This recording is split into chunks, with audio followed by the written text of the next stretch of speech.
En este vídeo vamos a hablar sobre extremos condicionados y en particular vamos a utilizar el método de los multiplicadores de Lagrange. Vamos a explicar la teoría y en un siguiente vídeo veremos el ejemplo.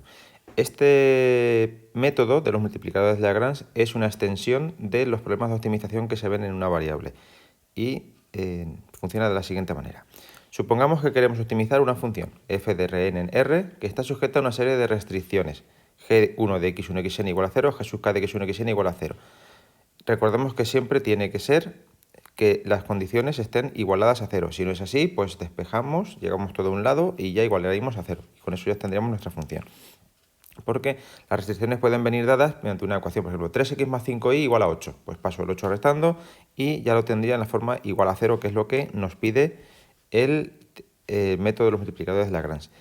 Bien, para resolverlo pues podemos utilizar el método de optimización para funciones de una variable, que es lo que hemos dicho, es una extensión natural de este método, pero si es difícil de despejar una de las variables con respecto a las otras, porque tengo una elevado al cuadrado y hay que tomar la raíz cuadrada, y entonces elegimos más o menos, pues nos aparece el método de los multiplicadores de Lagrange, que vamos a ver cómo se hace. Bien, lo primero hay que definir una función que se llama función lagrangiana y que lo vamos a denotar con una L mayúscula. Esta función se define de la siguiente forma. Bueno, va a ser una función que va de L en RK más N en R dada por la siguiente expresión. Pues va a ser L de x1, xn, que son las variables de la función, y luego el lambda 1, lambda k, que es lo que se llaman multiplicadores de Lagrange. Entonces, el lambda y lambda k son como valores, son como nuevas variables que introducimos para añadir cada una de las restricciones. Entonces, escribimos la función f de x1, xn más lambda 1, que sería el primero de los multiplicadores, por la primera restricción, más lambda 2 por la segunda restricción, más lambda k, hasta llegar a la última, por la késima restricción. Y siempre tenemos que tener menos restricciones que el número de variables, porque si no, no podremos resolver.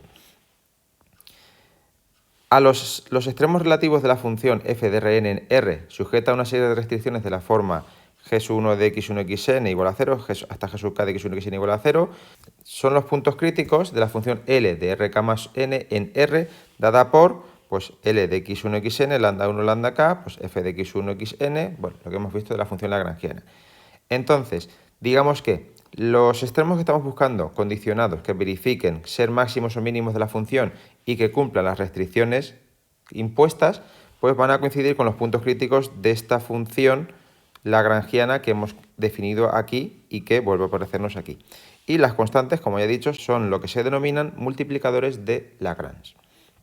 Bien, entonces, siguiendo con eso, pues llegamos a la siguiente proposición que nos dice pues lo que necesitamos para saber si tenemos máximos, si tenemos mínimos y lo siguiente. En las condiciones de la proposición anterior, pues tenemos que el determinante hessiano, que sería este que definimos aquí, que está constituido por la matriz hessiana de la función lagrangiana, pues sería este, es decir, sería la derivada de la función L respecto de x dos veces, de x1 dos veces, la derivada de la función respecto de x n x1, etcétera, etcétera, hasta llegar a x1 lambda k y luego pues bajando por todo hasta llegar a lambda k, pues nos daría este determinante que se ve muy voluminoso, pero cuando estemos en xi y un parámetro lambda, pues va a ser de 3 por 3.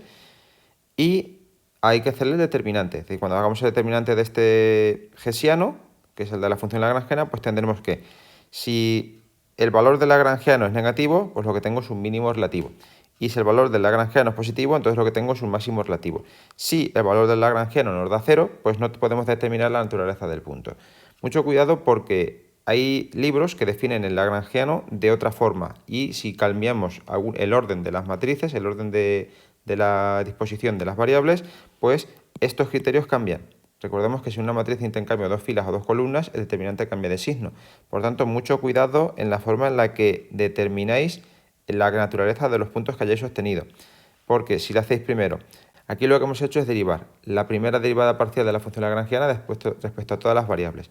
La segunda, etcétera, etcétera, hasta llegar a la enésima, que serían las variables x1, xn, respecto de todas las variables. Y luego la parcial respecto de lambda 1 respecto a todas las variables, hasta llegar a la parcial respecto de lambda k respecto de todas las variables. Como veis aquí aparece respecto de lambda k dos veces. Entonces, si lo hacemos en este orden, el funcionamiento es de esta forma.